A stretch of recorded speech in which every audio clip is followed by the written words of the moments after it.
전 세계에 계시는 멸콩TV 시청자 여러분 반갑습니다. 최진영의 뉴스 라이브입니다. 주말 잘 쉬셨습니까? 해외는 아직까지 미주 같은 경우에는 일요일 날 저녁쯤 되겠습니다. 그리고 또 우리 서울 또 아시아에는 또 새로운 한 주가 밝았습니다. 우리 월요일의 남자 유일한 KBS의 해직 기자 아픈 데를 찌르네요. 이양풍 KBS 기자님 모셨습니다. 안녕하십니까. 네, 반갑습니다. 주말 잘 쉬었어요? 예, 잘 쉬었습니다.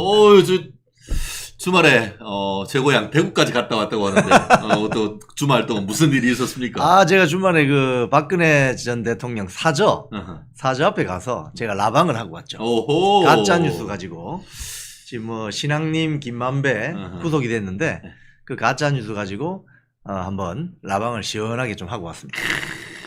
그거 했던 거 오늘 여기서 팍팍 좀 풀어주셔야 됩니다. 아, 예.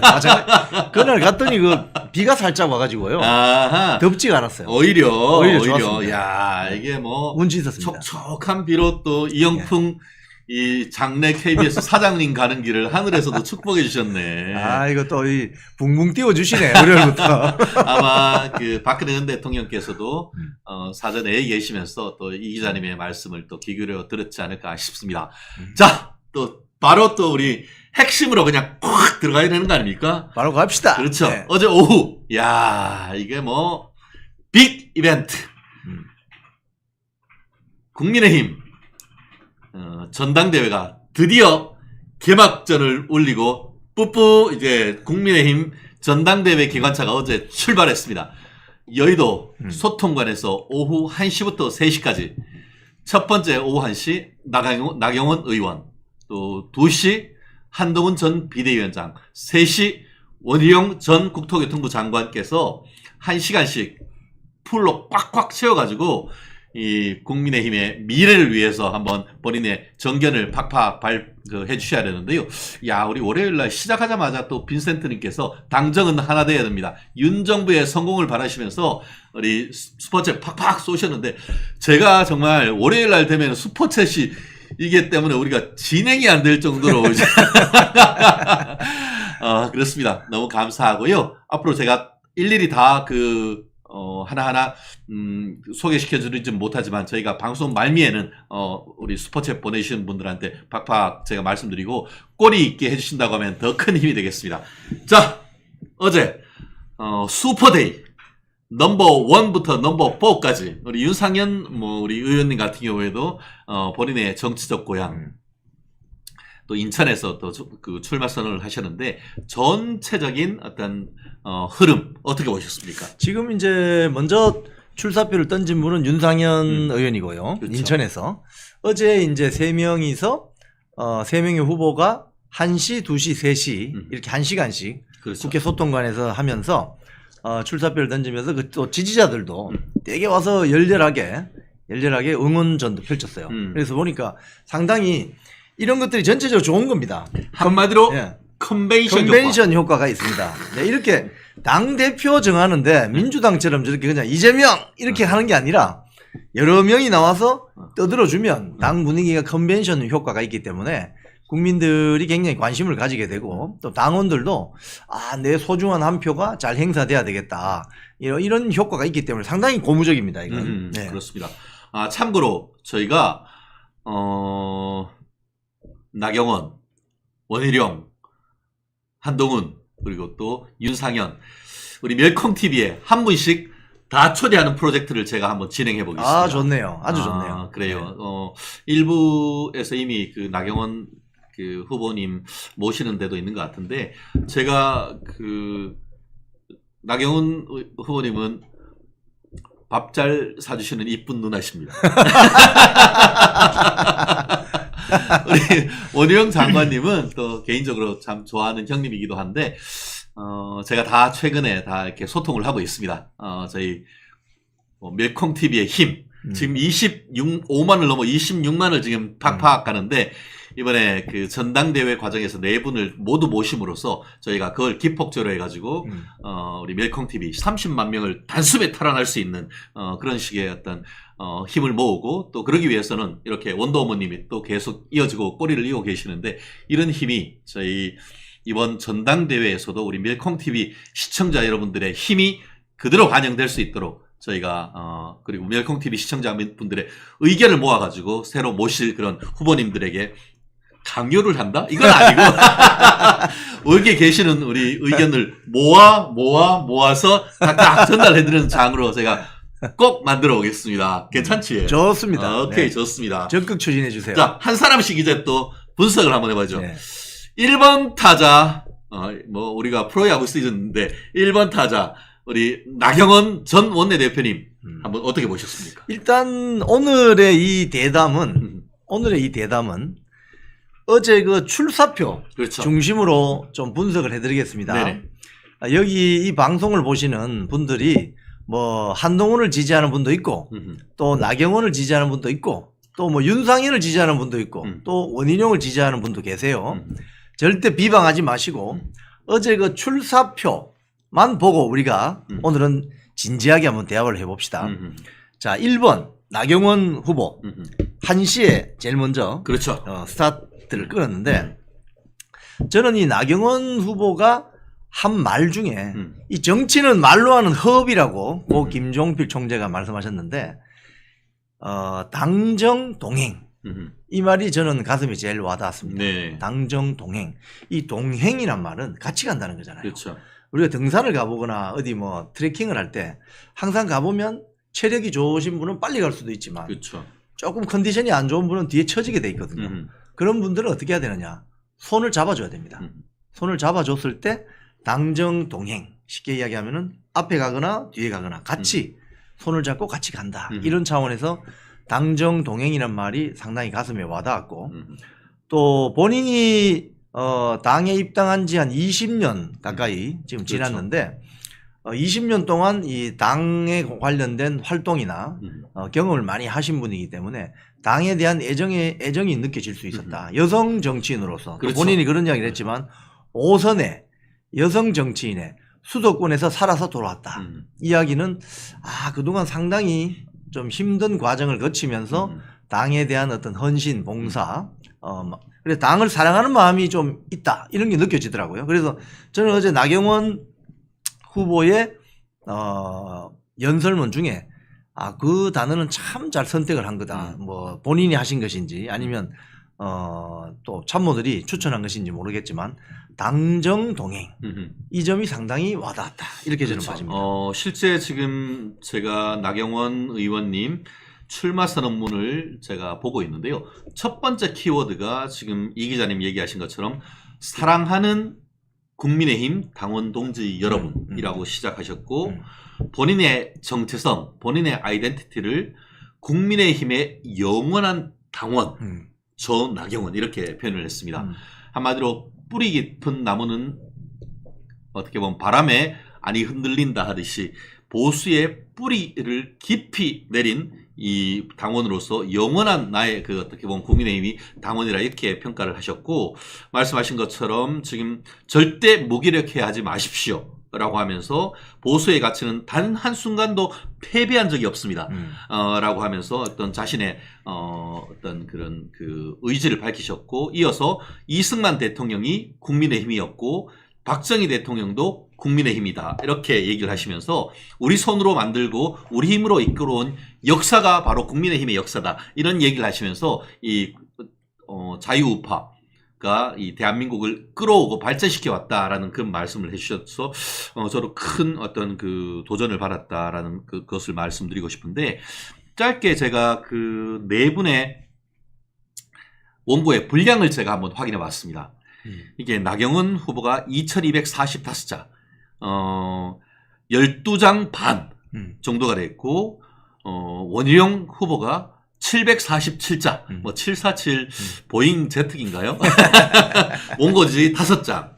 그리고 윤상현 의원이 5275자, 37.9자, 야 38장. 또 한동훈 후보는 그것보다 거의 8,949자. 그러니까 45장 정도 되는데요. 분량으로 보면은 한동훈 전 비대위원장이 제일 많고 원희룡 비대위원장이 제일 적습니다. 거의 원희룡 장관의 10배 정도가 한동훈 비대위원장을 했고 그 가운데 정도가 나경원 원내대표가 했다. 이렇게 평가를 할 수 있는데 그 핵심 키워드가 아까 당정 동행이다라고 했는데 그런 전략이 어떻게 이번 그 7.23 전당대회에 당심을 확 잡았다고 보십니까? 지금 이제 그 나경원 후보의 그 언어 선택은 굉장히 소프트하고 부드럽게 접근하는 겁니다. 그래서 이제 이게 득이 될 수도 있고 실이 될 수도 있어요. 제가 봤을 때는 본인이 계파 정치를 하지 않는다. 뭐 이런 이야기를 하잖아요. 계파 정치를 하지 않는다. 이 많은 국민들이 봤을 때 계파 정치 하지 않으면 좋을 것 같다. 이렇게 생각할 수도 있죠. 하지만 실제 전투에 들어갔을 때는 계파 정치를 하지 않으면 불리할 수도 있습니다. 그래서 제가 오늘 이 각 후보들에 대해서 어제 연설 출사표만 보고 좋았던 점, 조금 미흡했던 점을 제가 말씀드리려고 하는데 이 나경원 후보에 대해서 좀 미흡했던 점이라고 한다면 계파색이 엷다. 계파색이 저는 강하지 않습니다라고 하는 것은 어떻게 보면 좋을 수도 있는데 어떻게 보면 안 좋을 수도 있어요. 왜냐하면은 정치란 것은 결국 사람이 하는 거예요. 그렇죠. AI 로봇가 하는 게 아닙니다. 정치는 감성을 가진 사람들이 하는 것이기 때문에 저 사람을 따라가면 정말 내가 뭔가 이 세상을 바꿀 수 있겠다. 국민의힘 당을 바꿀 수 있겠다라고 호소를 하는 그런 입장이라면 특히 이 요번에 게임의 룰은 당원 투표가 80%, 일반 국민 여론조사가 20%잖아요. 그러면 당원 80%의 마음을 움직일 수 있는 어떤 메시지, 강한 메시지가 있어야 되는데 그 당원들 입장에서 봐서는 그럼 당원들은 또 어떤 사람들이냐? 정치 고관여층이거든요. 많이 압니다. 그리고 전화도 잘 받아요. 그렇기 때문에 그렇죠. 우리가 생각을 해보니까 전화를 잘 받으셔요. 당원들은. 그렇기 때문에 당원들의 마음을 움직이려면 약간 강력한 메시지가 들어가야 된다. 그런 측면에서는 나경원 후보의 어제 연설문 메시지는 그런 면에서는 조금 미흡하지 않았나 그런 생각이 들어요. 그렇습니다. 장점, 단점을 그냥 한 줄 요약 착 해주셨습니다. 당정 동행이다라고 말씀하시면서 뿌리 깊은 어떻게 보면 보수 정치의 원리다 이런 말씀을 강조했는 반면에 특정한 어떤 계파를 지지하지 않음으로써 확장력 이런 부분에 있어서의 어떤 조직표 이런 부분에 좀 한계가 있지 않을까 하는 그런 단점도 말씀을 해주셨는데 그렇다고 하면 이제 또 두 번째 누구를 해야 되나? 한동훈 뭐 순서를 가죠. 순서를 가죠. 네. 우리 한동훈 전 비대위원장 한 줄 요약하면 어떻게 평가를 했을 수 있겠습니까? 제가 한 줄로 요약하면 한동훈 후보가 좀 섭섭할 수도 있어요. 소문난 잔치에 먹을 거 별로 없었다. 이렇게 제가 요약하겠습니다. 왜냐하면 우리 최진영 변호사님 말씀하신 것처럼 연설 시간이 거의 28분에서 30분 가까이 됩니다. 28분 정확히. 예, 28분 정도 되는데, 이야, 말이 많다. 일단, 말이 굉장히 많아요. 저도 소통관 거기 가봤지만, 앞에 기자들이 좀 이렇게 앉아 있습니다. 근데 거기서 28분 동안 이 연설을 하는 게 상당히 지루합니다. 그리고 이 말이란 것이 많이 한다고 해서 좋은 건 아니거든요. 근데 이제 어떤 말을 쭉 단어 선택을 했느냐, 이렇게 보면, 큰 단락을 보면 한 5가지 단락으로 볼 수 있어요. 그런데, 이 직접 화면으로 봤을 때하고 또 프린트된 연설문을 봤을 때하고 느낌이 달라요, 사실은. 옛날 그 미국의 존 F 케네디 대통령도 연설문으로 봤을 때는 이 사람 떨어졌어. 그러니까 라디오로 들었을 때는 떨어졌어. 이랬는데 텔레비전으로 본 사람들은 저 케네디다. 이렇게 했거든요. 그렇죠. TV 첫 방송의 최고의 수혜자 케네디. 예. 그런 게 있습니다. 그런데 TV 유튜브 화면으로 본 거하고 연설문을 프린트해서 본 거하고 느낌이 달라요. 두 가지를 다 보셔야 됩니다. 그래서 그 한동훈 후보의 어떤 일단 장점부터 말씀드리면은 한동훈 후보의 가장 큰 장점은 젊다는 겁니다. 젊은 후보다. 맞아요. 다른 분들 다 60대인데 한 10살 정도 어린 51살이기 때문에 겁니다. 그런 점에 있어서는 젊음 자체가 무기다. 네. 저와 최진영 변호사보다도 젊어요. 몇 살 어려요. 그런데 젊기 때문에 28분 동안 쉬지 않고 말할 수 있는 이 에너지, 이 점은 강점입니다. 그래서 아마도 당대표가 되면 굉장히 에너제틱하게 활동을 할 수는 있을 것 같다. 이게 강점이죠, 사실은. 그런 점이 굉장히 강점이고, 연설문도 구석구석, 뭐, 이 부분, 저 부분, 구석구석 건드려 준 거, 이 부분은 강점으로 볼 수 있습니다. 다만, 연설문이 너무 장황하고 길었기 때문에 이게 어떻게 보면 공자왈 맹자왈이 될 수 있고 무엇에 대해서는 이야기를 많이 했는데 how to 솔루션을 그럼 어떻게 가져갈 것이냐 이 부분에 대해서는 조금 미흡했다고 저는 보여져요. 네. 그렇습니다. 참고로 오늘 아침에 제가 받은 그 글인데요. 한동훈 캠프의 이름이 시작 캠프라고 합니다. 시작 캠프. 시작 캠프가 왜 시작을 했냐, 이란 것으로 했냐라고 했더니만 한동훈 비대위원장과 저를 함께 하는 분들이 모두 시작이란 말을 좋아합니다. 당 위기 극복의 시작, 이기기 위한 당의 변화를 위한 시작 등이란 뜻인데 시작 캠프 어떠냐라는 얘기가 나오자마자 그거 좋네 해서 바로 캠프의 이름을 한동훈의 시작 캠프다 이렇게 평가를 했다라고 하는 것 같습니다. 지금 그 이영풍 기자님 말씀하신 것처럼 어제 아마 들으신 분들은 있겠습니다만 28분 동안 상당히 많은 기간 동안 빠른 말씀으로 내용을 읽어갔고 더불어서 그 내용이 상당히 알찼다라고 얘기하고 있지만 좀 길다 보니까 그 중에 엑기스가 뭐지? 이런 어떤 쟁점이 약간 흐려지는 그런 얘기가 있었고 28분 끝나고 난 뒤에 오히려 기자들의 백브리핑 질문하는 과정에서 오히려 오늘 신문에 많은 기자들이 엑기스로 다루고 있는 최상병 특검이라든가 우리 김건희 여사 특검에 대한 반대 목소리 이런 부분들이 현안과 관련되는 내용이 들어있었다라는 그런 또 비판도 있는 것 같아요. 그런 부분 어떤 메시지 전달 자체에 대해서 그 메시지 어떤 전달력, 메시지 전파력 가령 이게 이제 일종의 전략 전술인데 이 부분에 대해서 어제 미흡했다 이렇게 봐지는 거죠. 왜냐하면은 원래 그 메인 연설은 안에서 하는 거잖아요. 거기서 사실은 많은 액기스를 쏟아내야 됩니다. 기자들이 거기서 이 노트북을 치고 있는데 거기서 뉴스가 될 만한 액기스를 미리 던지고 거기서 궁금한 점은 밖에 나가서 Q&A 시간에서 이제 풀어서 설명해 줘야 되는데 이게 거꾸로 된 거예요. 그래서 뉴스 기사를 유심히 보신 분들은 좀 아시겠지만 연합뉴스가 이렇게 이 소식을 타전할 때 나경원, 원희룡은 원 액기스가 미리 나와요. 그러니까 끝나자마자 바로바로 나왔어요. 그런데 한동훈 후보 같은 경우는 백브리핑 할 때 나온 최상병 특검에 관한 의견이 먼저 나와버렸어요. 그래서 본 연설이 다뤄지지 않고 본 연설 내용은 이후에 다뤄지고 연합뉴스 같은 경우에 백브리핑 했던 최상병 특검을 어떻게 할 것이냐 이 내용이 먼저 나와버리는 그래서 앞뒤가 바뀌어버리는 그래서 이건 메시지 전파력이나 전달력 측면에서 방법을 잘못 가져갔다. 그 이유는 연설문이 너무 28분이라는 너무 장황한 시간을 할애했기 때문에 너무 하고 싶은 이야기가 너무 많았던 것 같아요. 그래서 제가 봤을 때는 그게 조금 아쉬웠고 또 하나 아쉬운 점은 지금 한동훈 후보 같은 경우에 세 후보 중에 제일 많이 이야기했기 때문에 우리가 할 말도 많습니다. 또 아쉬웠던 부분은 이런 겁니다. 당정 동행이라는 나경원 의원의 말을 들어보면 윤석열 대통령이 미우나 고우나 손목 잡고 같이 가야 된다는 이야기를 한 거예요. 애둘러서 이야기한 겁니다. 그런데 한동훈 후보 같은 경우는 수평적 당정관계. 이건 정치 초년생으로서 어느 선택을 저는 조금 에러했다고 봐요. 무슨 소리냐. 국민의힘 당원 중에는 지금 80%가 당원 투표입니다. 국민의힘 당원 중에는 미우나 고우나 윤석열 정권이 성공해야 된다고 생각하는 사람들이 상당수 있습니다. 그렇기 때문에 차라리 나경원 의원 말처럼 당정 동행 이렇게 하면은 그게 그 감정을 조금이나마 소위 말해서 조금 숨겨가면서 이야기할 수 있어요. 미우나 고우나 그래 손잡고 갑시다.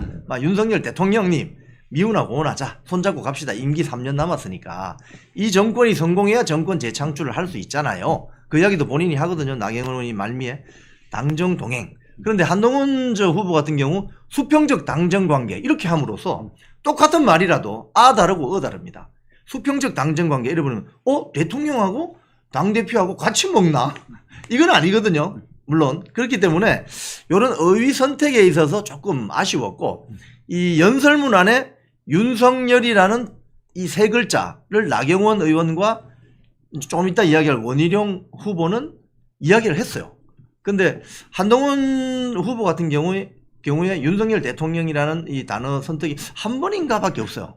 그래서 그런 점이 좀 아쉬웠다. 그래서 당정 관계를 어떻게 가져갈 건지 약간 불안감을 준다. 이런 느낌을 지울 수 없죠. 오케이.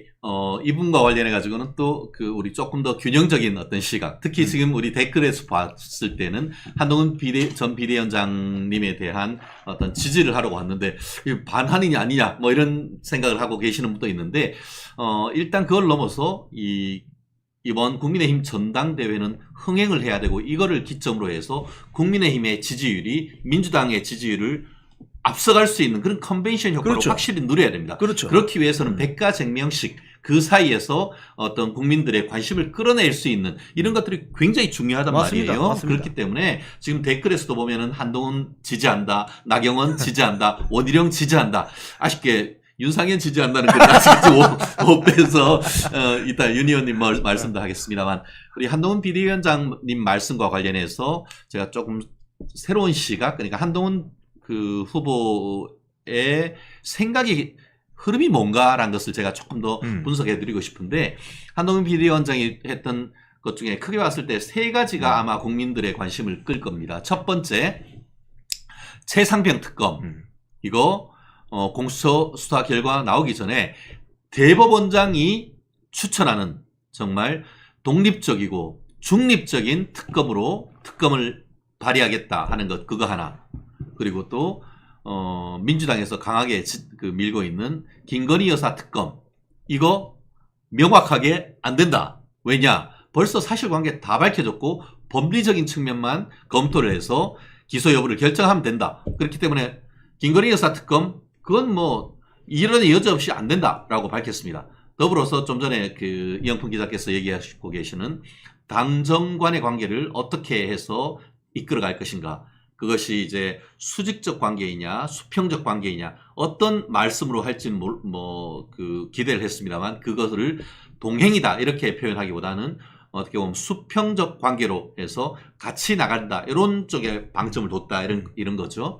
근데 첫 번째 제가 말씀드리고 싶은 게, 최상병 특검을 받겠다라고 한 거에 대해서 굉장히 비판적인 견해가 많고, 오늘 지금 다른 후보님들 같은 경우에 그거 민주당한테 그 프레임에 갇히는 것이다, 이렇게 하는 비판이 있고, 더불어서 지금 우리 댓글에서도 상당 부분 그에 대한 공감하는 내용들이 많습니다. 그런데 이 부분은 조금 더 생각을 해볼 필요가 있습니다.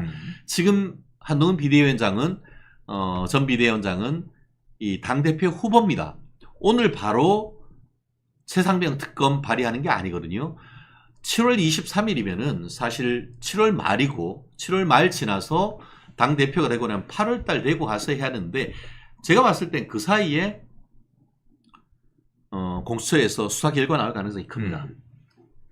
그렇기 때문에, 두 번째, 민주당이 지금 바로 할 수 있는 상설특검, 2014년에 만든 상설특검이 있음에도 불구하고 왜 최상병 특검의 특검을 요청을 할까요? 그거는 지들하고 조국당이 한 명씩 추천을 하고 그 중에서 윤석열 대통령이 이걸 안 받으면은 연장자가 자동으로 특검이 되도록 하는 그것하고 더불어서 매일매일 언론에 브리핑하는 그런 악법 중에 악법이라고 할 수 있는 공보 규정을 넣는, 그거 통과시키려고 지금 특검을 하는 거지, 실제 그 특검 해가지고 실체적 진실을 밝히려고 하는 특검을 하려고 하는 것 같습니까? 아니거든요.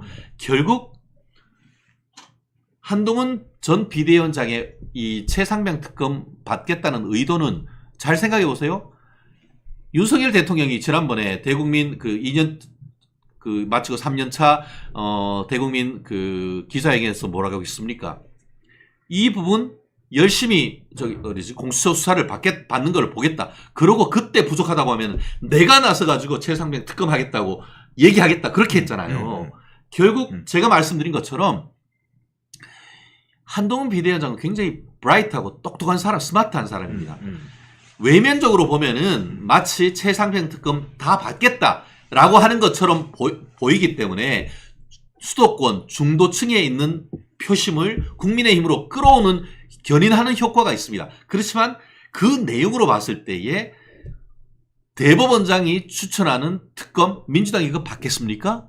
안 받는다고 보는 게 맞겠죠. 그러면은 어떻게 해요? 여론전에 있어가지고 아니 공정한 대법원장이 추천했는 특검 안 받고 계속 민주당하고 조국이가 추천한 거 받겠다고 계속 특검 추천하면은 국민들의 여론은 어떻게 되겠어요? 이것 봐라. 진짜 최상병 안타까워하고 그 뒤에 있는 사실을 밝히려고 하기보다는 이것 진짜 윤석열이 끌어내리려고 탄핵시키려고 했네 하는 그런 역풍이 불 거예요. 그런 것까지 이 한동훈은 생각하고 있을 거란 말이에요. 그렇기 때문에 실제로 지금 그 특검을 받는다고 해서 지금 당장 공수처 결과가 나오기도 전에 그 특검을 발의하느냐? 절대 그렇지 않다는 점. 그 내용 자체에 어떻게 보면 알맹이를 확 바꿔버려서 받은 특검을 거꾸로 던져버렸기 때문에 공을 민주당이 받느냐 마느냐 이걸로 해서 프레임을 전환시켜버렸단 말이에요. 그렇기 때문에 이런 점을 생각했을 때에 오히려 특검을 민주당이 받지 못하는 조건으로 특검을 받겠다는 것을 해서 여론을 끌어올 수 있는 그걸 통해 가지고 윤석열 대통령을 보호할 수 있는 제도적 장치를 저는 생각을 했다고 봅니다. 그렇기 때문에 이런 부분에 있어서는 단편적으로 볼 것이 아니고 조금 더 깊게 봐서 한동훈이 왜 이런 카드를 던졌는지 한번 좀 지켜본다고 하면은 이 부분에 대한 평가는 조금 더 달라질 수가 있다. 그리고 말씀드렸듯이 김건희 여사 특검은 명확하게 선을 확 잘라버렸습니다. 그런 점도 생각해 주시면은 아마 오늘 댓글에서 하시는 분들 아마 한동훈 비대위원장에 대해서 상당히 비판적인 분들도 계시지만 또 한동훈 비대위원장의 이 특검을 받는 그런 그 나름대로의 전략, 전술은 이런 부분이 숨겨져 있다. 이 부분 말씀드리고 싶습니다. 지금 이제 그 최상병 특검과 관련해서 저도 한 말씀 드리면 이런 거예요. 우리 최진영 변호사님이 이제 전략적으로 한동훈 후보가 이런 전략을 가지고 최상병 특검에 대해서 그러니까 한동훈 후보가 말하는 최상병 특검은 민주당식 특검이 아닙니다. 예. 공정한 제3자가 특별검사를 선정할 수 있는 새로운 특검이라는 거거든요. 그럼 이게 민주당이 그 안을 받지는 못할 것이다. 이렇게 생각하는 거죠. 그죠? 그런 측면에서 이건 민주당이 말하는 특검이 아닙니다. 그래서 오해하시면 안 되는데, 자, 문제는 이겁니다. 최상병 특검 이야기를 연설장에서 이야기한 게 아니고, 연설이 마치고 기자들하고 밖에 나와서 백브리핑 하는 자리에서 설명이 된 것이거든요. 자, 그러면 이게 전후에 충분하게 군부를 떼어서 숙성시켜서 설명이 안 된 거예요. 그래서 최상병 특검 나오는 순간 많은 지지자들이 오해를 해버렸습니다. 한동훈 후보가 지금 민주당의 최상병 특검을 찬성하는 건가? 이 오해가 된 거예요. 제가 말씀드리는 부분은 정치 초년생이라서 그럴 수도 있지만 지금은 링 위에 권투장갑 끼고 올라가서 이제 직접 대련을 하는 거예요. 그럼 이렇게 메시지 전달하면 안 돼요. 이 부분은 본인도 그렇지만은 메시지 관리팀이 있을 거 아닙니까? 한동훈 캠프에 실패한 겁니다. 제가 봤을 때는. 그럼 어떻게 해야 되느냐? 먼저 이렇게 이야기됩니다. 민주당이 주장하는 최상병 특검법은 절대 안 됩니다. 라고 먼저 전제를 달아야 돼요. 그렇습니다. 그런 부분은 제가 궁금하네요. 딱 달고 그러면 우리가 생각하는 최상병 특검법은 지금 군대의 아들, 자기의 조카, 손자가 군대 안 간 사람 있습니까? 대한민국 국민 중에? 이렇게 이야기하면서 이 최상병의 안타까운 죽음을 우리가 진실을 규명해야 된다. 그렇기 때문에 그게 새로운 차원의 특검이든 지금 공수처 수사나 경찰 수사가 진행되고 있기 때문에 이건 진실을 명명백백하게 밝혀야 된다. 이렇게 이야기했다면 그거 듣는 분들이 맞네. 한동훈 이야기하는 거 맞네. 이렇게 했을 거예요. 그 점이 아쉽다는 거예요. 제가. 그렇습니다. 네. 그런 부분에 있어서는 상당 부분 메시지는 알맹이도 있지만 그걸 전달하는 방법이 굉장히 네, 중요한 것이죠. 방법이 중요합니다. 네네. 네. 또 우리 이지수님 또 어마어마한 거에게 또 슈퍼챗 쏴주셔서 너무너무 감사합니다. 지금 저희가 사실 그동안 멸콩TV에서는 국민의힘 당내 문제는 가급적 좀 다루는 것이 조심스러웠거든요. 왜냐하면 이게 댓글에서 서로 어떻게 보면 지지하는 후보님들에 따라서 상당 부분 이 생각이 다르다 보니까 이런 부분에 있어서 우리 의견의 어떤 그 교류를 넘어서 감정적인 어떤 소모까지 있을 수 있기 때문에 조심스럽습니다만 오늘은 이제 본격적인 레이스가 시작됐기 때문에 한 사람 한 사람에 대한 평가 그 과정에서 이제부터는 이제 하나로 어떤 나아갈 수밖에 없는 그런 상황이어서 항상 글을 달실 때에 본인의 의견 딱 하시되 어떤 개인을 비판하고 비난하는 이런 부분은 조금씩 조심해 주신다고 하면은 오히려 더 좋은 우리 방송 만들어가지 않을까 싶은데 오늘 특히 우리 저와 또 우리 그 이영풍 기자님의 의견이 아마 저희가 우리 26만 명 우리 멸콩TV 시청자 여러분들 생각을 대변하면서 또 생각을 정리할 수 있는 그런 계기가 되지 않을까 싶은데요. 특히 우리 이영풍 기자님 같은 경우에는 평생을 기자로 살면서 이 논조 이런 흐름 이런 거를에 대해서는 진짜 전문가 중에 전문가입니다. 이런 부분이 지금 KBS에 안 있고 지금 우리 멸콩TV에 와 있다는 게 멸콩TV로서는 축복이지만 대한민국 국민들로 봤을 때는 짜증난데. 그렇습니다. 한동훈 비대위원장 같은 경우에는 장점도 참 많습니다. 젊다는 것 자체가, 그 자체로서도 정말 큰, 장점이죠. 사실, 국민의힘 모임과 민주당의 모임에 가면 민주당에 굉장히 젊은 분들이 많아요. 고민정, 개뿔 아무것도 아닌데, 근데 그건 그 젊다는 그 얼굴 자체만으로도 국민에 호소되는 게 있거든요. 근데 지금 이재명이 지금 깜빵 가서 만약에 이제 머리에 염색 못하면은 백발 파파 노인이에요. 그 반면에 국민의힘에서는 아직 아주 젊은 이런 그 후보들이 많다는 점이 국민의힘의 미래가 있다라는 것을 웅변해 주는 것이 아닌가 싶습니다. 그래요. 참 좋은 댓글이 많고 지금 그 사이에 원희룡 당대표 적극 추천 이런 글들이 생각보다 지금 많은데요. 바로 이제 그러면은 원희룡 이게 오후 3시에 후보. 오후 3시에 원희룡으로, 예. 원희룡으로 한번 좀 넘어가 보도록 하겠습니다. 자, 원희룡, 어떻게 보셨습니까? 원희룡 후보는 연설문이 지나치게 짧습니다. 한 4분? 4분 정도. 예, 맞아요. 747자. 4분. 예. 4분인데 이것도 이제 장단점이 있어요. 어허. 제가 아까 미국의 존 F 케네디 대통령 이야기 했잖아요. 텔레비전으로 봤을 때, 라디오로 들었을 때 지지도가 달라졌어요. 네. 이것도 마찬가지인데 원희룡 후보가 원고가 짧았다는 것은 장점은 어떤 장점이 있느냐. 이분도 원고는 짧았지만 4개 정도로 단락을 볼 수 있어요. 이게 뭐냐면 1번 우리 다 죽게 생겼습니다. 이런 이야기를 했어요. 우리 다 죽게 생겼습니다. 이러니까 사람들이 깜짝 놀란 거죠. 이게 무슨 소리야? 우리 국민의힘 당이 다 죽게 생겼다. 지금 이렇게 분열되면 안 된다. 그런 이야기를 했거든요. 자, 위기 상황이 뭔가를 한마디로 이야기했습니다. 우리 다 죽게 생겼습니다. 우리 친구들하고 편하게 식사할 때 이야기하다가 어려울 때는 야, 우리 다 죽게 생겼어. 이렇게 하면 그 한마디로 그냥 일갈이 되는 거잖아요. 그렇죠. 굉장히 짧지만 강렬한 메시지를 준 겁니다. 국민의힘 당이 이렇게 가면 위기다. 이게 있었고. 그 다음에 윤석열 정부가 성공해야 된다. 이야기를 또 간단하게 찔렀습니다. 그래서 위기지만 윤석열 정부를 성공시켜야 된다. 그리고 본인은 대통령과 신뢰가 있다. 이걸 강조했죠. 그래서 이 점은 원희룡 후보가 굉장히 메시지 전달에서 성공했습니다. 왜냐하면 많은 사람이 28분 1시간씩 연설을 다 들을 수가 없어요. 짧지만 유튜브에도 쇼츠가 좀 요즘 아주 대세잖아요. 짧지만 자기 하고 싶은 이야기를 다 하는 게 이게 기술입니다. 이게 사실은 정치 연륜이 오래된 사람일수록 이걸 잘하죠. 우리 역대 대통령들 보면 DJ, 노무현, 이명박, 박근혜, 지금 윤석열 대통령까지 짧지만 이야기를 강렬하게 해주는 거. 우리 전임 문재인 대통령은 제가 말입니다. 이런 게 너무 장황해요. 그러니까 말이 지금 무슨 말 하는지 몰라. 근데 이 원희룡 후보 같은 경우 짧지만 강렬하게 본인의 위기 상황입니다.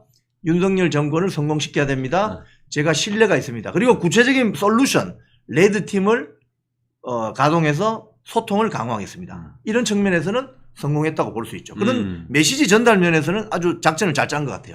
그렇습니다. 지금 원희룡 전 장관이 본인 페이스북에 딱 2줄로 요약했습니다. 이러다가 다 죽습니다. 마지막 기회일지도 모릅니다. 현 상황을 굉장히 어떻게 보면 대중적 언어로 던졌다라는 점에 있어서 굉장히 좀 의미가 있었고 그 본인 페이스북에 이러다가 다 죽습니다. 불안합니다. 서로 싸우다 공멸할지도 모릅니다. 이 일에는 순서가 있습니다. 아무리 옳은 일도 순서가 잘못되면 이 일 자체를 그르칠 수 있습니다. 이렇게 해서 당정이 한마음 한뜻으로 민심을 받들어 갈 때 윤석열 정부는 성공할 수 있습니다. 정권을 재창출합니다. 이렇게 얘기를 했단 말이에요. 그러면서 본인이 초대 그 국토교통부 장관 예. 하시면서의 어떤 그런 대통령과의 신뢰, 또 이번에 그 남미 에콰도르입니까? 엘살바도르입니까? 대통령 특사로 갔다 오신 그런 어떤 대통령과의 신뢰 이런 것들을 굉장히 큰 어떤 본인의 정치적 자산으로 얘기를 하신 것 같고, 더불어서 본인 페이스북에 보면은 어제 그 저녁쯤인데 당원과 국민들에게 감동을 주는 전당대회를 만들기로 했습니다라고 하시면서 사진 한 장을 올렸습니다. 한동훈 비대위원장하고 이렇게 어깨 이렇게 하는, 이거는 이제 지금 삼국지를 넘어 네 분이 남은 사국지인데 사실상 이국지 1대1의 어떤 그 구도를 만들기 위한 나름대로의 어떤 정치적 전략적 그 메시지를 본인의 페이스북에 사진을 올림으로써 한 것 같은데, 전체적인 그 우리 원장관님 사실 누구도 나올 거라 예측을 못했고, 그래서 그랬나요? 어제 그 원고도 조금 짧았고 끝에 백브리핑 끝나고 나서 이제 한 분 한 분 이젠마 그 대변인으로 하면서 다른 분들도 하나하나 소개시켜 주는데, 이분을 무슨 자리를 줘야 되는지 뭐 이런 약간 아직까지 좀 그 정리되지 못한 그런 모습을 보여줬는데, 장점도 있습니다만 아직까지 조금 좀 완전하게 어떤 캠프가 준비되지 못했다는 그런 느낌도 없지 않았는데, 단점은 또 어떤 한계가 있었나요? 이게 이제 이 원희룡 이제 후보라고 합시다. 후보는 엘살바도르의 대통령 특사로 그 엘살바도르 대통령 그 취임식에 다녀왔잖아요. 그 다녀오고 그 보고 자리가 6월 19일 있었습니다. 그렇죠. 거기서 상당 시간 뭐 물론 보고도 했겠지만 뭐 윤석열 대통령하고 직접 대면하는 자리에서 그 엘살바도르 대통령 취임식만 이야기했겠습니까? 상당 부분 이야기를 했겠죠. 아마도 그때 최종 결심을 하지 않았나 그렇게 언론 보도들도 나오고 예측이 돼요. 자, 그렇기 때문에 우리 최진경 변호사님 말씀하신 것처럼 준비 기간이 좀 짧았지 않았나. 그리고 저는 그 얼마 전에 그 원희룡 전 장관이 총선 이후에 도곡동에 있는 한동훈 전 비대위원장 집에 갔잖아요. 그리고 그 아파트 그 근처에서 예. 만났잖아요. 그렇죠. 두 사람이서. 예. 그때 무슨 이야기를 했을까? 저는 상당히 그 점이 궁금해요. 궁금한데 이 전당대회 관련 대화도 있었지 않았나. 뭐 예를 들자면 이렇겠죠. 뭐 대학 선후배니까 어이 동훈아 너 나올 거야? 물어봤을 수도 있어요. 아 형님 뭐 저는 어쩌고 저쩌고, 또 형님은 어떻게 하실 거예요? 그래서 그때는 아마도 구체적으로 이야기가 안 됐을 가능성이 있을 것 같아요. 근데 이번에 6월 19일에 대통령을 직접 대면하면서 대통령으로부터 어떤 메시지를 받지 않았을까, 이런 예측을 해봅니다. 그러면 말씀하신 것처럼 준비 기간이 한동훈 전 비대위원장이나 나경원 의원보다는 준비 기간이 짧을 수 있죠.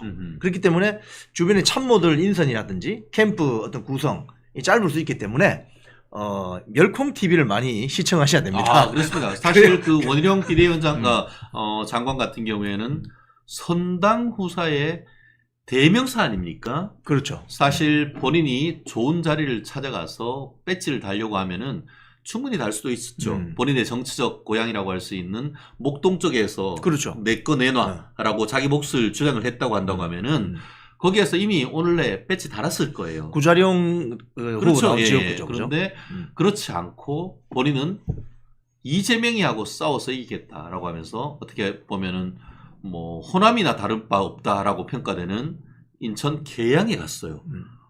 거기서 45%라는 정말 굉장히 좋은 선전을 하고, 그렇죠. 실제 그 선거운동 과정에서 이재명이 발목을 꽉 잡고 있었죠. 그래서 최종적으로는 낙선을 했습니다만 본인이 스스로 헌신함으로써 선당 후사의 정신을 보여주셨고, 또 행정 경력으로나 또 제주도에서도 지사로서의 역량, 그리고 또 거긴 수석 인생이잖아요. 서울대 수석, 사법고시 수석, 또 사법연수원 수석에서 검찰에서 또 오래 몸을 또 담으셨고 했었는데, 개인적인 역량으로 따진다고 하면은 뭐 원희룡 장관님도 정말 국민의힘 당 대표하기에 하나도 부족함이 없는 그런 상태이고 실제 지금 전체적인 그 원희룡 후보님의 전략은 어떻게 보면은 그 윤 대통령과 이 윤 대통령의 미들맨, 윤 대통령께서 충분히 신뢰할 수 있을 만한 사람, 지난 총선을 마치고 대통령 비서실장을 뽑는데 1순위로 고려했던 그런 분, 이런 분이기 때문에 어떻게 보면 당원들의 큰 선택을 할 수 있는 좋은 어떤 그 정치적 토양을 가지고 있다. 그렇게 볼 수 있죠. 이런 그런 장점이 있지 않습니까? 이번에 그 인천 계양에 나간 것도 아마도 본인이 당선될 것이다라고 생각은 안 했을 거예요. 가능성이 측면에서 봤을 때.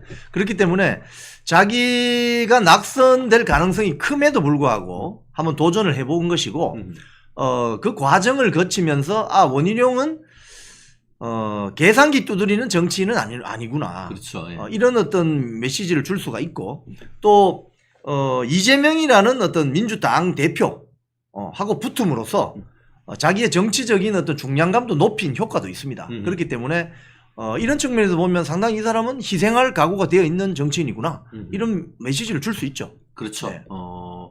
다만 이제 그 민주당이라든가 아니면은 그 서울 경기 수도권 같은 경우에는 또 어떻게 보면 중도층 표심이 워낙 많다 보니까 이게 원희룡 전 장관의 이와 같은 스탠스가 마치 작년 그 3.8 전당대회에서 이른바 제2의 김기현 당대표와 같은 식으로 가서 과연 국민의힘이 국민들 특히 수도권의 민심을 견인해서 끌어올 수 있는지 그런 부분에 대해서 좀 비판적으로 보는 그런 시각도 있을 것 같은데 이런 그 원희룡 장관의 어떤 친윤 전략 어떻게 또 평가하시나요? 지금 친윤 전략을 이제 원희룡 후보 측은 할 수밖에 없을 거예요. 그런데 이제 친윤 전략이 수도권하고 영남에는 좀 다르게 다가갈 것입니다. 이 수도권 지역에 윤석열 대통령, 윤석열 정부, 윤석열 정권에 대한 네거티브한 민심이 있는 게 사실이잖아요. 그건 상당히 현실로 받아들여야 됩니다. 그래서 친윤 전략을 너무 과도하게 이번 이제 한 달 남았지 않습니까? 7월 23일 1차 투표, 결선 투표는 7월 28일이죠. 그러면 이 한 달 동안 남은 시간 동안 내가 윤석열 대통령이 점지한 사람이다 이런 식으로 선거 전략을 가져가면 아주 곤란해질 수 있어요. 왜냐하니까 이 수도권의 민심이라는 것은 굉장히 표준적인 민심입니다. 그렇죠. 그렇기 때문에 물론 이제 이야기를 안 해도 어제 출사표 한 것만 봐도 사람들 다 알게 됐어요. 네. 원희룡 후보가 친윤 후보구나. 한동훈 후보는 약간 윤석열 대통령하고 관계가 소원하구나. 나경원 후보는 적당하게 거리를 두면서 아주 중립적으로 가보자고 하는 후보이구나. 이미 다 알게 됐습니다. 그렇기 때문에 남은 기간 동안은 이제 무엇을 해야 되느냐. 특히 원희룡 후보 같은 경우는 윤석열 정부의 성공을 바라기 위해서는 요런 걸 해야 됩니다. 라고 구체적인 솔루션을 던져야 돼요. 그렇죠. 네. 정책적인 솔루션도 좋고 또는 뭐 전술적인 솔루션도 좋고 요런 걸 던져줘야만 전체 당원이 80%입니다. 일반 국민 20% 여론조사 거기에서 많은 점수를 얻을 수 있을 것 같아요. 그렇기 때문에 자, 세 분 다 대한민국에서 그 중고등학교 때 공부 제일 잘하는 사람들이잖아요. 세 분 다 전교 1등. 자, 그러면 어떻게 하면 시험을 잘 치는지 아시죠? 그러니까 이제 기출 문제 잘 풀어보시고 고득점을 득점하시기 바랍니다.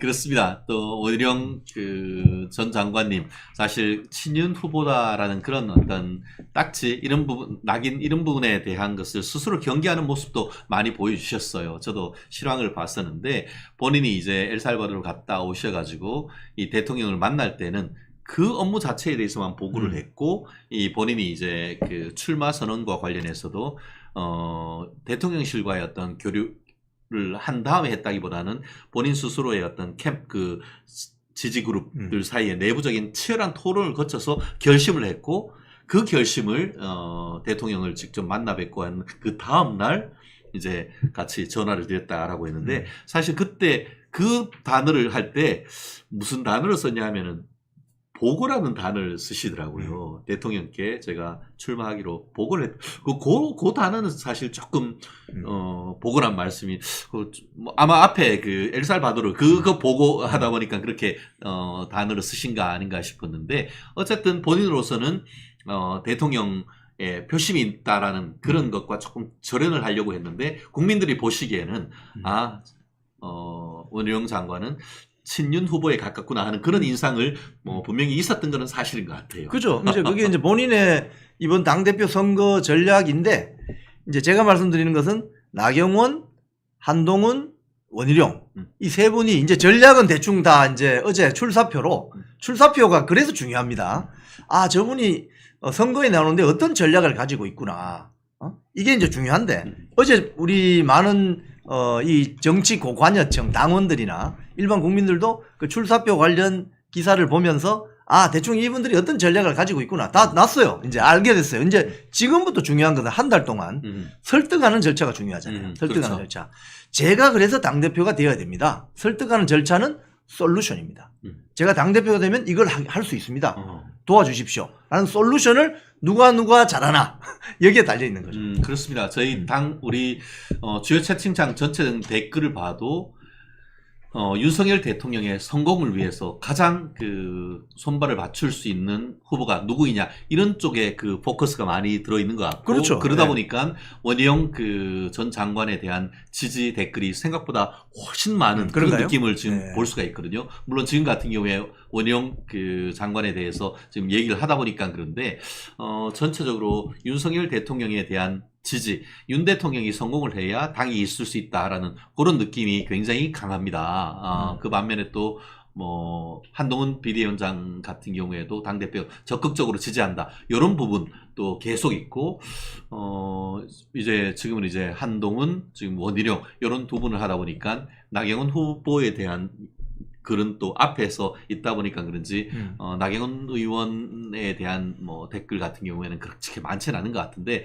전체적인 어떤 댓글 흐름에 봤을 때는 한동훈 전 비대위원장 그리고 또 원희룡 전 장관 두 분에 대한 어떤 지지세가 이 댓글의 전체적인 흐름을 통해서도 알 수가 있는 것 같고요. 모네님 같은 경우에 적어도 나경원 후보의 당정 동행이 기본이 되어야지 수평이 무슨 말이냐 뭐 그런 말씀도 해주시고 계십니다. 너무 감사하고요. 그래도 뭐 우리 또 윤상현 의원님 같은 경우에도 좀 말씀을 좀 나눠야 되죠. 윤 의원님은 말씀과 역량은 정말 대단하세요. 그럼요. 예, 윤상현 의원 같은 경우 그 출사표 내용을 보면 그런 겁니다. 윤석열 정부의 성공을 바라고 바라지만 이 당정 관계가 그동안 해왔던 당정 관계로는 좀 곤란하다. 그래서 대통령도 이제 좀 마음을 좀 내려놓으시고 이 윤석열 정권이 성공을 해야 정권 재창출을 할 수 있다. 그래서 아마 정치를 오래 하셨기 때문에 그런 어떤 내공 있는 말씀을 하신 거죠. 그 점은 아주 높이 사야 된다고 봅니다. 그렇죠. 사실 윤상현 의원은 보수의 제갈공명. 그럼요. 정책통이고 전략기획통입니다. 그렇기 때문에 어떻게 보면은 어떤 큰 정치를 해서 뭐 이렇게 당대표까지 나올 거라고 생각하는 사람이 그렇게 많지는 않지만, 그럼에도 불구하고 개인적인 역량이 워낙 탁월하고 또 보수의 전략통으로서 계속 좋은 어젠다를 던져주시고 하는데, 이제는 그것을 넘어서 당 대표로서 당을 아우를 수 있는 그런 지금 출사표를 던진 것 같은데, 지금까지는 어떤 전체적인 보수의 지지세가 그렇게 강하지는 않을 것 같은데, 어떤 전략이 있다고 하면은 또 윤석열 의원께서도 당 대표로서의 어떤 실질적인 역량을 보여줄 수가 있을 것 같아요. 지금 윤상현 후보는 형님 리더십으로 가야 됩니다. 형님 리더십으로 가야만. 지금 4명 나와 있잖아요. 지금 일단 4명 나오는 것 같습니다. 아마 오늘부터 등록을 하는 것 같은데, 윤상현 의원, 그 다음에 원희룡 의원이 나이가 형님, 그죠? 그리고 나경원 의원이 또 같은 학번이잖아요. 원희룡 후보와. 그러니까 형님이 두 분입니다. 일단 윤상현, 원희룡. 그리고 누나가 한 사람 있습니다. 누나 또는 언니. 네. 그리고 우리 한동훈 전 비대위원장은 어쩌면 4명 중에서 제일 동생이죠. 그래서 우리가 이 한 패밀리로 생각한다면 이 윤상현 의원이 어필할 수 있는 방법은 형님 리더십. 음흠. 그래, 동생들 말이 다 맞아. 맞고, 내가 이런 이야기를 우리 윤석열 대통령 만나서, 나도 파평윤 씨 아니야? 이러면서 내가 편하게 가서 대통령께 이런 직언할 수 있지. 내한테 다 이야기해봐. 그럼 내가 가서 만나서 허심탄회하게 이야기를 할게. 형님 좀 믿어봐. 이런 형님 리더십으로 가면 득표하는 데 굉장히 도움이 될 것 같아요. 그렇습니다. 야, 뭐, 우리 딱 50분 동안 어제 있었던 그 세 분의 출마 선언과 윤상현 의원의 출마 선언까지, 네 분의 장단점, 그리고 또 앞으로 나가야 될 바를 우리, 이 기자님이 그냥 속 시원하게 빵 뚫어줬습니다. 오늘 우리 이 기자님 몸값 러브콜 좀 내 올라갑니까? 캠프에서 쫙쫙 올라갈 것 같은데요, 이거. 근데 여러분, 제가 우리 오늘 최진영 변호사님하고 굉장히 중립적으로 말씀드린 거예요. 네. 저의 이영풍 TV 채널에서는 약간 또 세게 이야기하는 경우도 있지만 우리 최진영 변호사님 의견도 제가 오늘 들어보니까 굉장히 좋았고요. 아까 특히 그 최상병 특검 관련해서는 우리 최진영 변호사님이 또 법조인이시고 하기 때문에 한동훈 전 비대위원장이 이런 전략을 가질 수 있겠구나. 민주당이 도저히 받아들일 수 없는 뜨거운 감자를 누가 던져버린 거지. 야 이거 받아봐. 그럼 도저히 우리가 받을 수 특검 없는. 반대하는 거 아니야. 그러니까 특검 반대하는 거 아니다. 진짜 너네가 최상병의 억울함을 어떻게 보면 풀어주고 국민들의 의혹을 풀어준다고 하면은 한번 받아봐. 라고 하는데 아니 우리 그거 못 받아 하면은 그 사람들의 진정성은 안드로메다로 가는 그러니까 거죠. 이제 그걸 뜨거운 감자를 이제 뜨거운 공을 저쪽으로 던짐으로써 야 너희들 원래 최상병 사건 진실을 밝히려고 특검 발의한 거 아니잖아. 결국 윤석열 정권 데미지를 입히기 위해서 발의한 거잖아. 이렇게 그런 어떤 실체적 진실을 국민들에게 보여줄 수 있는 그렇죠. 그런 전략이 있다면 한동훈 비대위원장의 장점도 괜찮죠. 예, 그렇기 때문에 아직까지는 그러니까 여론의 장애, 우리가 그 여론의 자유로운 시장, 프리 마켓에 지금 우리 다 이렇게 던져진 겁니다, 어제. 그렇기 때문에 각각의 어떤 생각에 너무 경도되지 마시고 정말 저 사람의 어떤 얘기인지 실언서판을 탁탁탁 봐서 저희가 그것을 선택할 수 있는 기준을 나름대로 분석해 드리는 거 아니겠습니까? 네. 그렇습니다. 이게 뭐 빈센트님은 또 굉장히 그 강한 어조로 말씀해 주고 계십니다. 민주당은 최상병한테 아무런 관심이 없습니다. 우리가 얘기했잖아요. 최상병 연결식에 민주당 원내 지도부 단 한 명도 안 왔습니다. 그게 민주당인 거예요. 그게 민낯인 거예요. 최상병의 네. 안타까운 죽음을 정말 애도하고 정말 그 특히 유족 그 최상병 어머니 얼마나 가슴이 찢어지지 않겠습니까? 예. 그분들을 마음을 달래주고 사건의 실체적 진실을 밝히려고 하는 것보다는 최상병의 안타까운 죽음을 정략적으로 악용하는 이런 민주당의 행태에 대해서는 정말 분노가 정말 치밀어 오릅니다. 그렇습니다. 윤 대통령과 한동훈 비대위원장, 한 비대위원장이 전화를 해서 또 이런저런 통화를 했다라고 하지 않습니까? 어제도 그 한동훈 비대위원장한테 아니 10초밖에 전화 안 했다며 하니까 웃으시면서 아니 전화했는데 어떻게 10초밖에 안 합니까? 라고 얘기를 했는데 좌파 언론들 같은 경우에는 어떻게든 어떻게 보면 서로 국민의힘을 분리 전략, 서로 이관계를 쓰는 겁니다. 그렇기 때문에 서로의 친소관계가 있을 수밖에 없죠. 하지만 뭐 한동훈 비대위원장과 윤석열 대통령은 이게 순망치한의 관계 아닙니까? 사실 이게 우리 순망치한이 뭡니까? 이가 빠지면은 잇몸이 시린 겁니다. 그러니까 평생을 같이 해온 동지 같은 존재이고 최근에 정치적인 입장에서 조금 견해가 달렸다 한다 하더라도 우리가 그런 걸 가지고 뭐 지나치게 침소봉대할 필요는 없는 것이고 이 상황 속에서 정책을 보고 어떻게 하면은 이번 제가 생각하는 이번 전당대회는 보수가 혁신을 통해서 새로 살아나야 되는 그런 전당대회인 것이고 그걸 통해서 국민의힘과 윤석열 정부가 다시 지지세를 회복해야 되는 국민의 신뢰를 회복해야 되는 그런 전당대회가 아니겠습니까? 그런 큰 틀에서 과연 그와 같은 국민의 지지를 다시 회복하기 위해서는 누가 국민의힘의 당대표가 되는 것이 합당한가 이것을 앞으로의 어떤 여론에 흘러가는 과정 속에서 한 분 한 분의 정말 주옥 같은 분들의 어떤 말씀을 들어가면서 한 사람을 고르는 것이 맞지 않나 생각을 하고 그 과정에서 좀 기분은 안 좋다 하더라도 너무 개인적인 어떤 그런 그 욕설이나 이런 부분은 좀 더 자제해 주시면 하는 그런 생각입니다. 이주스님 아까 또 보내주시고 동일한 금액으로 또 한 번 이렇게 보내주셨는데 너무너무 감사합니다. 저희가 항상 조심스럽지만 그럼에도 불구하고 저희가 충분히 선택할 수 있는 의견은 다 제시해 드리겠습니다. 그만큼 우리 멸콩TV 시청자 여러분들의 수준이 높은 것을 저희가 잘 알고 있습니다. 여기에서 우리 전당대회 관련해 가지고는 조금 정리를 하고 우리 어제 이영풍 TV에서 했다라고 하는데 엑기스를 추려가지고 엑기스. 예, 엑기스만 해가지고 이 대선 직전 대장동 몸통 가짜 뉴스 만든 거 요거 신앙님이하고 김만배가 민주당하고 짜고 했는 것이 아니냐라는 의혹이 아주 강하게 지금 들고 있단 말이에요. 그거 좀 정리 좀 해주세요. 이게 이제 저도 이 가짜 뉴스에 대해서 사실은 언론계에 몸담고 있었고 지금도 이제 어떻게 보면 유튜브 방송하는 게 일단 언론의 역할도 있잖아요. 그래서 이제 예의주시하고 있는 사건이에요. 그런데 일단 이제 김만배와 신앙님이 구속이 되었기 때문에 그렇죠. 이제 구속 수사를 하게 되면 한 20일 동안 구치소에서 왔다 갔다 하면서 그렇죠. 예. 조사를 받게 되죠. 아주 국립학교에서 이제 뭐 무상급식 해주죠. 아주 집중 수사를 할 수 있죠. 그렇죠. 예. 자, 그런데 제가 볼 때는 이렇습니다. 이 사건은 제가 봤을 때 기획됐을 가능성이 아주 높습니다. 왜냐하면 대출 브로커 조우영 관련 이 인터뷰로 대선 한 6, 7개월 전에 했어요, 이미.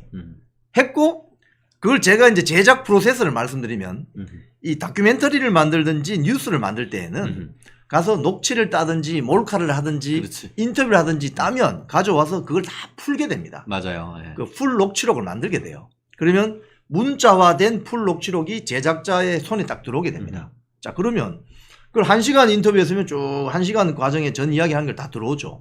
자, 그러면 문제가 뭐냐? 아니, 취재를 한 지 6, 7개월이 지난 시점에 왜 보도를 하냐 이거예요. 그 보도가 굉장히 중요했다면 풀 녹취록이 들어오고 나서 빨리 보도해야죠. 왜? 속보 경쟁에서 이겨야 단독 보도가 되고 특정 보도가 되는 거 아닙니까? 그런데 왜 이거를 6, 7개월 손에 쥐고 있었을까? 보도 시점에 보도 시점. 그건 뭐냐? 기획했다는 거죠. 그렇죠. 기획했다는 겁니다. 그리고 그 시점도 3일 전. 선거가 있기 3일 전. 3일 전. 3일 전이면 여러분 사전투표 다 끝나고 투표하러 가는 날 3일 전이면 어떤 거냐면요. 이번에 나가서 윤석열 후보를 찍어야 될까?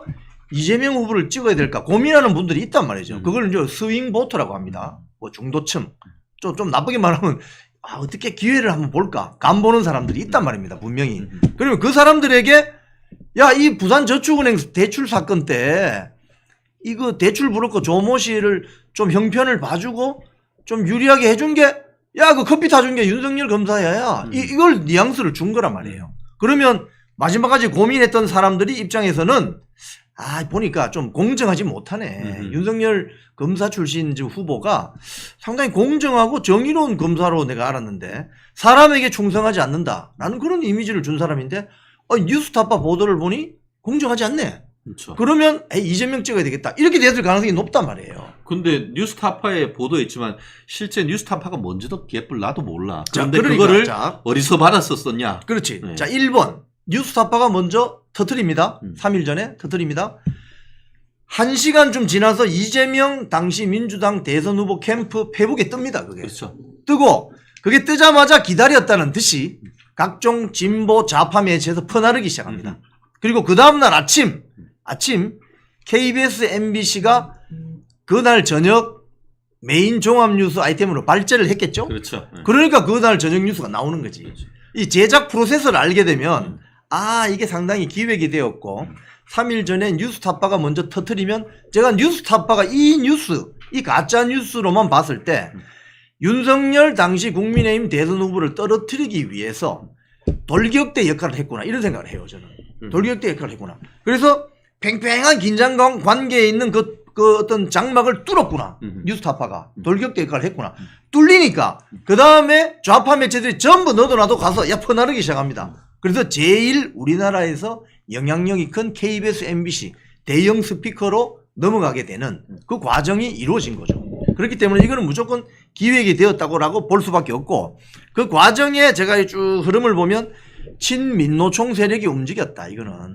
그리고 친민노총 신앙님이가 세력이 움직였다. 누구예요? 민노총 언론노조 위원장. 그러니까 그러면서 그거를 탁 보도를 하자마자 대선 직전에 민주당이 그 보도를 액기스로 해서 대장동 사건의 몸통은 윤석열이다.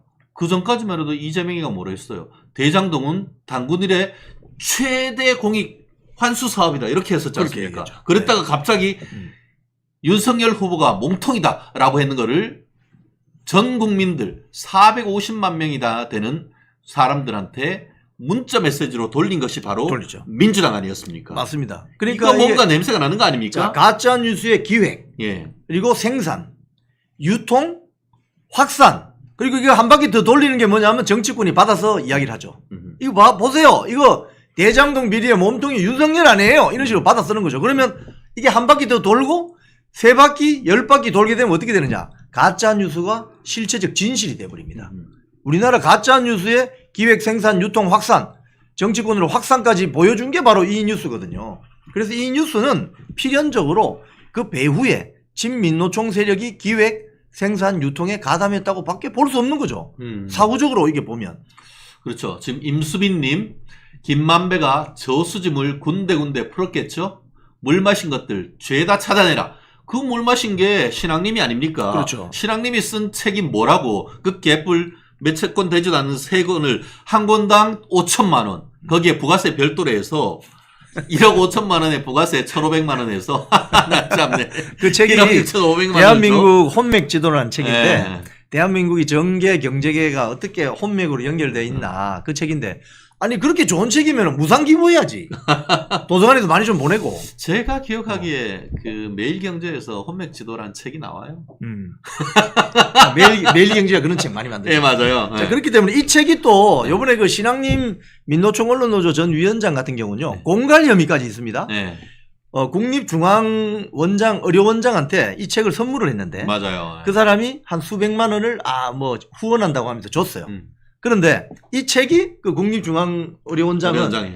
책 좋네 해서 당시 문재인 청와대 인사에게 줍니다. 그렇죠. 주는데 그걸 이제 신앙님이 알게 된 거죠. 그래서 신앙님이 국립중앙의료원장에게 아니 제3자에게 공유하지 않는다고 약속을 하지 않았느냐.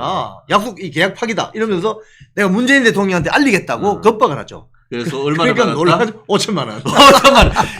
이 인간은 진짜 인간이 아니문이다. 야, 진짜 야, 어떡해. 그 대목에서 제가 정말 빡치더라고요. 진짜 아니, 국민들이 이런 좌파들의 이중성을 철저하게 우리가 알아야 됩니다. 그런 거를 우리가 한다. 우리 이영풍과 파이팅! 한다. 예, 그렇습니다. 사실 제가 이걸 얘기하려고 했던 건 뭡니까? 이 인간들이 잘 생각해봐요. 2002년에 무슨 일이 있었습니까? 대선에 김대엽 사건이 있었지 않습니까? 김대엽 사건. 2002년에 이해창 후보 아들에 대한 김대엽의 허위 병력 비리 주장. 결국 이해창 떨어졌습니다. 대선판을 흔들었죠. 근데 나중에 수사해보니까 가짜였어. 가짜였어. 근데 다 끝나버렸어. 그러니까 떴다방이지. 떴다방. 전형적인 또 떴다방이에요. 2017년에 뭐가 있었죠? 드루킹 댓글 사건이 있었죠. 그렇죠. 드루킹 김경수. 김경수가 있었습니다. 뭐 우유빛깔 김경수 어이없는 무슨 그런 말도 참. 그래서 이게 이제 가짜 뉴스는 전형적인 언론계 좌파들의 떴다방이거든요. 정치인과 좌파 언론이 짬짬이 해가지고 지 대선 이기려고 한 번은 이겼단 말이에요. 한 번은 또 아니죠. 2017년에 드루킹 댓글에서 문재인이도 결국은 대선에 이겼잖아. 그리고 이번에 2021년 한두 번 해보니까 걸리지도 않고 걸려도 벌써 다 선거 끝났다고. 그러니까 또 이번에도 선거 있기 바로 3일 전 3월 6일 제가 잊지도 않습니다. 왜냐? 제 생일이거든요. 2021년 3월 6일 날 이게 김만배가 사전에 어떻게 보면은 친야 언론 민주당과 사실 짰다고 볼 가능성이 매우 높죠. 그래가지고 가짜뉴스 만들고 유포시킨 거 아닙니까? 그리고 또 그 무렵에 최재경 검찰총장이 뭘 했다고 하면서 또 언론에 보도를 냈는데 알고 봤더니만 최재경이란 목소리는 민주당 당직자였다며요. 와, 이 인간들은 간이 배 밖에 나온 거 아닙니까, 이거? 그러니까 이게 언론 언론이라는 이 소중한 사회적 공기, 네. 그러니까 공기 에어 말고요. 네. 공공적인 어떤 공적 기구. 공적 네. 재산, 그랬어요. 공적 자산 네. 이거를 정말 우리 사회에 이롭게 써야 되는데 이 자들은 스탈린주의 언론관을 갖고 있는 자들이거든요. 공산당이 이야기하는 선전 선동부에처럼 매체를 막 악용하는 거예요. 흉기입니다. 이게 사회적 흉기예요. 그렇게 되면 이 언론이라는 걸 믿을 수가 없어요. 그래서 국민들이 가짜 뉴스에 괴롭힘을 당하고 가짜 뉴스 공해에 시달리는 많은 국민들이 언론을 이제 존중하지도 않고 기레기라는 말을 서슴지 않게 하잖아요. 서슴없이. 그렇기 때문에 이런 모든 책임을 이 가짜 뉴스 세력이 져야 됩니다. 그런데 이번에 보면 지금 뉴스타파 대표도 검찰의 피의자 신분으로 소환제도 조사받았잖아요. 그렇죠. 뉴스타파에 대해서 아마 수사기관이 아마 아주 살펴볼 겁니다. 뉴스타파가 지금 아까 제가 말씀드린 것처럼 돌격대 역할을 한 것 같다. 이렇게 제가 이야기 드렸잖아요. 이 돌격대 역할을 한 뉴스타파의 정체에 대해서도 아마 수사기관이 들여다볼 거예요. 그러니까 언론 자유를 지키려면 이런 짓을 하면 안 되는 거예요. 그렇죠. 기본적으로. 그래서 지금 이 사안은 결국 민주당과 짜고 이런 가짜 뉴스를 만든지에 대해서 실제 진실을 밝히는 게 매우 중요한 건 아니겠습니까? 자, 이 대목에서 뉴스타파가 인터넷 방송이잖아요. 보도를 했어요. 그럼 1시간쯤 있다가 이재명 대선 캠프 후보에서 어떻게 페북을 올리냐. 그러니까. 자, 그럼 이재명 대선 캠프 후보가 뉴스타파만 딱 오르고 보고 있습니까?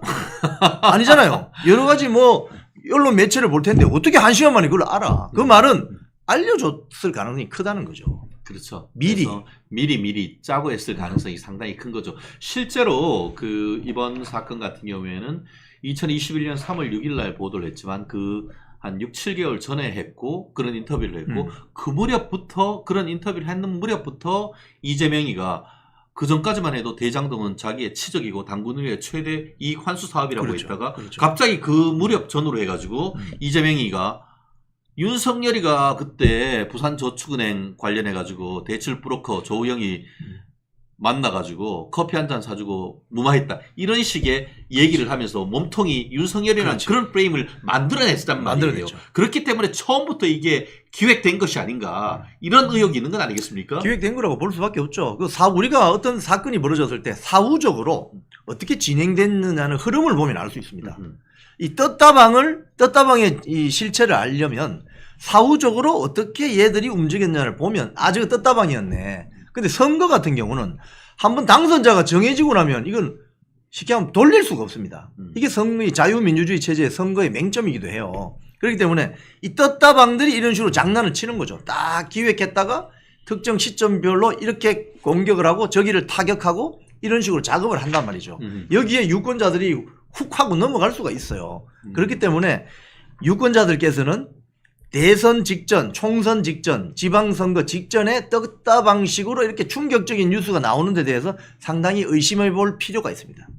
그렇습니다. 사실 오늘 이것 외에도 이재명이 위증교사 문제, 또 문재인의 딸 문다혜 뇌물로 처벌되기 직전이다. 이런 두 가지도 저 준비를 했었습니다만 또 워낙 빅 이벤트가 지난 주말에 있다 보니까 국민의힘 내부에 대한 지금 전당대회 가장 큰 초미의 관심사 아니겠습니까?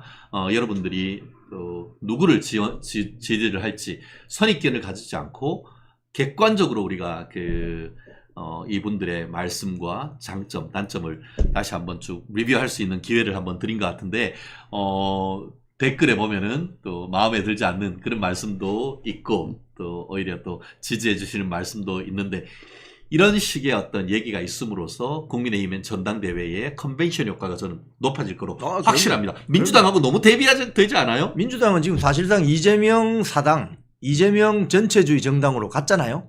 이 국민의힘은 자유민주주의 정당이잖아요. 그러니까 여기저기서 시끄럽게 떠드는 게 좋습니다. 그리고 열 손가락 깨물어서 안 아픈 데 있습니까? 이 네 분의 지금 후보가 나오셨는데 이분들이 이제 남은 한 달 동안 당원들하고 일반 국민 80% 20%입니다. 이분들한테 본인의 솔루션이 뭔지 본인의 미래 아젠다가 뭔지 미래 이슈가 뭔지를 잘 설득하면 좋은 고득점을 얻을 수 있고 특히 멸콩TV를 많이 보시면 고득점 득점에 아주 도움이 될 거예요. 아 그렇습니다. 지금 박정숙님 이영풍 기자님 전곡을 찌르는 자세가 보수의 아주 보물입니다. 이렇게 해주셨고요. 또 이영주님, 원희영 대표님 적극 지지합니다. 이런 말씀도 주셨고, 또 한동훈 비대위원장 지지하는 그 메시지, 또 나경원 후보님, 또 박팍 아까 당정 동행 이런 말씀을 강조해 주시는 분들도 많으신 것 같습니다. 여기에 또 댓글이 좀 적어가지고 대신에 또 우리 또 윤상현 의원님도 화이팅입니다.